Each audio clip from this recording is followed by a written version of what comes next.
before installing an AP. Check the type and specifications of the installation scenario to determine the installation method and required materials. The 86mm junction box is a type of box used for pre-embedded cables and doors. A wall plate 86x86AP has the same dimensions as an 86mm junction box and can be directly mounted on such a junction box. AP installation requires the connection of an Ethernet cable. Determine the position of the junction box embedded with an Ethernet cable in each room.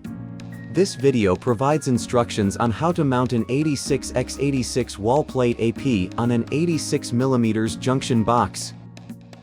To ensure good heat dissipation, install the AP vertically. Besides, at least 30 cm clearance must be reserved around the AP. Prepare appropriate tools and protective gear before installation.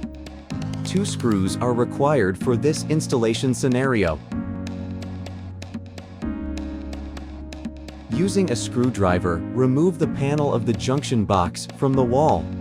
Ensure that the Ethernet cable embedded in the junction box has an RJ45 connector installed. Insert the Ethernet cable into the Ethernet port at the rear of the AP. If the other end of the Ethernet cable is connected to a PoE switch, the indicator on the AP then turns on. Fix the AP in the junction box using 2 screws. If the delivered screws are not long enough, prepare appropriate screws separately. Close the enclosure to complete installation. Check the installation, power on, and commission the AP.